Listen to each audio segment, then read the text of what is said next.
ত্রয়োদশ জাতীয় সংসদ নির্বাচন উপলক্ষে সবার আগে বাংলাদেশ স্লোগানকে সামনে রেখে ইশতেহার ঘোষণা করেছে বাংলাদেশ জাতীয়তাবাদী দল বিএনপি।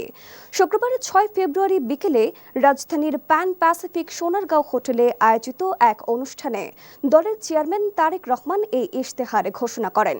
ইশতেহারে পররাষ্ট্রনীতির ক্ষেত্রে সবার সঙ্গে বন্ধুত্ব, প্রভুত্ব নয়, এই নীতিকে গুরুত্ব দিয়ে জাতীয় সার্বভৌমত্ব ও জনগণের নিরাপত্তাকে সর্বোচ্চ অগ্রাধিকার দেওয়ার কথা বলা হয়েছে। বিশেষ করে প্রতিবেশী দেশ ভারতের সঙ্গে অমীমাংসিত সীমান্ত সমস্যা ও পানি বণ্টন ইস্যুতে কঠোর ও স্পষ্ট অবস্থানের অঙ্গীকার করেছে বিএনপি।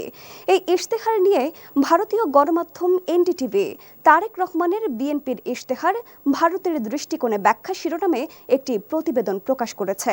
প্রতিবেদনে বলা হয়, বিএনপি ক্ষমতায় গেলে সীমান্ত হত্যা, পুশিন ও চোরাচালান বন্ধে জিরো টলারেন্স নীতি গ্রহণ করবে।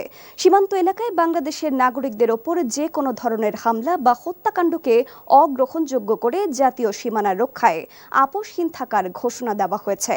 পররাষ্ট্রনীতির রূপরেখায় আরও বলা হয়েছে, সমতা, ন্যায্যতা ও পারস্পরিক শ্রদ্ধার ভিত্তিতে বাংলাদেশ একটি আত্মমর্যাদাশীল রাষ্ট্র হিসেবে বৈশ্বিক ভূমিকা পালন করবে। কোনো দেশের অভ্যন্তরীণ বিষয়ে হস্তক্ষেপ না করার পাশাপাশি নিজেদের বিষয়েও বিদেশি হস্তক্ষেপ মেনে নেওয়া হবে না। অভিন্ন নদীর পানি বণ্টনের ক্ষেত্রে তিস্তা চুক্তি সহ পদ্মা ও অন্যান্য আন্তর্জাতিক নদীর ন্যায্য হিস্সা আদায়ের জোরালো অঙ্গীকার করেছে বিএনপি। এ লক্ষ্যে তিস্তা মাস্টার প্ল্যান বাস্তবায়ন এবং পদ্মা ব্যারেজ প্রকল্প পুনরায় চালুর ঘোষণা দেওয়া হয়েছে।